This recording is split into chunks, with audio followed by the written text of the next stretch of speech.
Hello everyone, कैसे हो आप सभी। आई होप सभी अच्छे होंगे। और जो भी आपके डाउट्स होते हैं जैसे यूट्यूब पे या टेलीग्राम पे, तो मैं मेक श्योर करती हूँ कि यूट्यूब पे जब मैं अपना डेली व्लॉग डालूँ तो उसमें सारे क्वेश्चंस कवर करने की ट्राई करती हूँ। लेकिन फिर भी अगर आपका कोई क्वेश्चन रह जाता है तो मैं उसको टेलीग्राम पे मैसेज करके बता देती हूँ कि आपकी जो क्वेरी है उसका ये सॉल्यूशन है और ऐसे ऐसे आप करो, इम्प्रूवमेंट होगा मार्क्स में।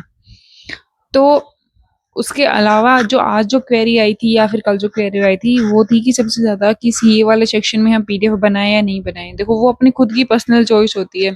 अगर हम पीडीएफ से नहीं पढ़ पाते हैं और पर्सनल नोट्स होते हैं उनसे ज्यादा अच्छे से पढ़ पाते हैं तो थोड़े से एफर्ट लगा के, थोड़ा टाइम लगा के और अपने नोट्स बना लें। लेकिन नोट्स भी ऐसे नहीं कि लाइन टू लाइन लिख रहे हैं, जो उसमें की पॉइंट होते हैं ना वो लिखें। और सब कुछ जो सर बताएं उसके अकॉर्डिंग बनाएं नोट्स। ये नहीं है कि आपने देखा कि इसमें डाटा दिया, डाटा लिख लिया, लेकिन बाद में जब उसको पढ़े तब आपको समझ ही नहीं आ रहा कि आपने क्या लिखा है। तो नोट्स ऐसे होने चाहिए कि उसमें सब कुछ कवर हो और प्लस में वो आपको जब रिवीजन के टाइम पे सब कुछ अच्छे से समझ में आए कि आपने क्या लिखा था और कैसे लिखा था। और उसके बाद सेकंड क्वेश्चन आता है कि इंग्लिश इंप्रूव नहीं हो रही है, एक दो तीन महीने से एडिटोरियल पढ़ रहे हैं और मार्क्स इंक्रीज नहीं हो रहे हैं, क्या करें। तो देखो, सबसे पहले तो होता है इंग्लिश में कि आप एडिटोरियल की क्लास देखना, मतलब 1 महीने 1.5 महीने तक इनफ होता है। उसके बाद में आपको खुद से रीड करना स्टार्ट करना होगा। खुद से रीड करने के लिए सबसे पहले पीडीएफ में जो वोकैब दी होती हैं उनको अच्छे से एक बार देखो कि हाँ, ये वोकैब दी हुई है, इनका ये मीनिंग है।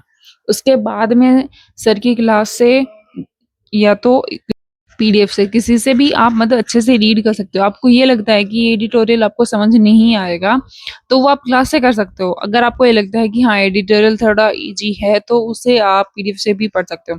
लेकिन मेक श्योर करो कि आप खुद वो पढ़ो। ये नहीं है कि टीचर जब पढ़ा रहा है तो उनके साथ साथ पढ़ रहे हो, खुद से कुछ एफर्ट्स नहीं लगा रहे हो। तो सर के साथ आप कितना भी पढ़ लो, कितना भी कुछ भी कर लो, बिल्कुल भी इम्प्रूवमेंट नहीं होगा जब तक आप खुद उसको रीड नहीं करोगे।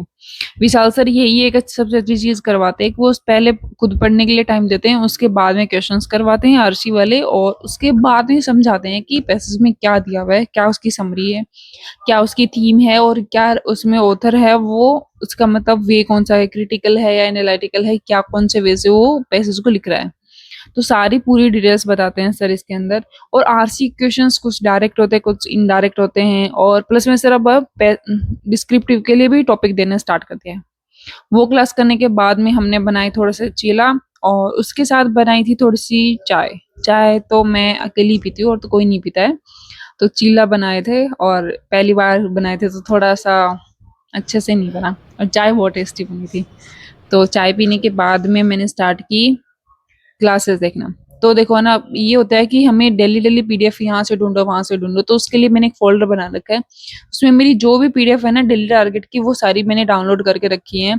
और जब मैं वो कंप्लीट कर लेती हूँ ना तो उनको दूसरे फोल्डर में शिफ्ट कर देती हूँ कि हाँ, ये मैंने कंप्लीट कर लिया है। उस फोल्डर का नाम ही मैंने कंप्लीट रख रखा है कि इसमें मैंने कंप्लीट कर ली। वो पीडीएफ मैं डिलीट क्यों नहीं करती हूँ, क्योंकि बाद में कभी उनकी रिक्वायरमेंट हो तो वो मेरे पास हो, मुझे ढूंढनी नहीं पड़े, इसलिए मैं उनको सेव करके रखती हूँ, लेकिन फोल्डर चेंज कर देती हूँ उनका। उसके बाद में मैंने स्टार्ट की मैथ वाला सेक्शन। मैथ वाले सेक्शन में मैंने की चेकलिस्ट, और चेकलिस्ट की मैंने टाइमर के साथ, मतलब जैसे 10 मिनट लगाई, 10 मिनट में मैं क्वेश्चन कितने क्वेश्चन अटेम्प्ट कर पाती हूँ। फिर नेक्स्ट टाइम मैंने 9 मिनट की लगाई, फिर 8 मिनट की, ऐसे टाइमर के साथ लगाती हूँ।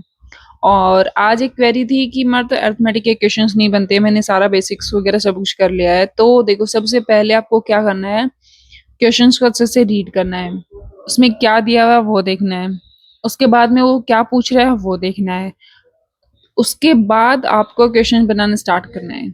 हम ये देख लेते हैं क्वेश्चन बहुत लेंथी है, स्किप कर देते हैं, या फिर वेरिएबल आ गया तो स्किप कर देते हैं, या फिर डायरेक्टली नहीं पूछ रखा तो स्किप कर देते हैं। एक बार क्वेश्चन पढ़ के देखो, एक बार में नहीं, 2 बार में नहीं, 3 बार में आपको क्वेश्चन अच्छे से समझ में आ जाएगा ना, तो उसका सॉल्यूशन आपको खुद ब खुद पता चल जाएगा कि इसमें क्या पूछ रहा है और हमें कौन सा फॉर्मूला इसमें लगाना है। हाँ, आपको बेसिक अच्छा है तो, अगर बेसिक अच्छा नहीं है तो आप 10 बार पढ़ लो तो भी आपको क्वेश्चन समझ नहीं आएगा। तो इसलिए पहले बेसिक करो, उसके बाद में स्टार्ट करो। और क्वेश्चंस जितने आप अटेम्प्ट करोगे उतना ही अच्छा होगा, क्योंकि क्वेश्चंस का लेवल इतना बढ़ता जा रहा है कि मेंस में ऐसे ऐसे क्वेश्चंस आते हैं कि समझ नहीं आएगा क्वेश्चन को स्टार्ट कहाँ से करो, खत्म कहाँ से करो। तो ट्रिक्स के चक्कर में तो थोड़ा कम ही पढ़ो, बेसिक्स आपको जितना अच्छे से आए, जितना अच्छे से समझ सको वो ही ट्राई करो। उसके बाद में अड्डा पे मिनी क्विज चल रही है, और उसमें से मैंने एक लगाई थी, इसमें 8.8 मेरे मार्क्स आए हैं। रीजनिंग वाला सेक्शन था, एसबीआई पीओ का। और अच्छा लेवल था, इतना इजी भी नहीं था, मतलब जो पीओ में आता है ना, मतलब सेम टू सेम वैसा ही लेवल था, क्योंकि लास्ट टाइम मैंने एसबीआई पीओ का दिया था पेपर, तो वैसा ही लेवल था। और वो कंप्लीट करने के बाद में मैंने स्टार्ट की जून मंथ की जो आरबीआई की जो न्यूज़ थी वो स्टार्ट की, उनको रिवीजन करना स्टार्ट किया पीडीएफ से, कि हाँ इसमें ये न्यूज़ दी हुई है। और अच्छी, मतलब सर की जो पीडीएफ थी ना, वो उसमें थोड़ा सा क्या है कि सर डाटा वगैरह जो भी होता है ना, एक्स्ट्रा जो भी ऐड ऑन करना है वो उसी में लिख देते हैं, ताकि जब हम पीडीएफ से रिवीजन करें ना, तो हमें अलग से कुछ देखना नहीं पड़े कि इस न्यूज़ में सर ने क्या ऐड ऑन किया था, तो क्लास से हम देखें। सर की पीडीएफ का ये बेस्ट पार्ट हो जाता है। और अब ये एक सिचुएशन और आती है कि रिवीजन करते टाइम हमें डाटा याद नहीं रहते हैं, तो उसके लिए एक बार है ना डाटा को थोड़ा थोड़ा लिख लिया करो, ताकि वो रिकॉल होती रहे वो चीज़। मैं भी हमेशा करती हूँ, जब जब भी क्लास देखती हूँ ना, हमेशा पेन पेपर लेके बैठती हूँ, और जो भी चीज़ होती है ना, थोड़ी-सी भी अगर इम्पोर्टेंट चीज़ है तो उसको लिख लेती हूँ, क्योंकि लिखी हुई चीज़ हमें बाद में भी रिकॉल हो जाती है।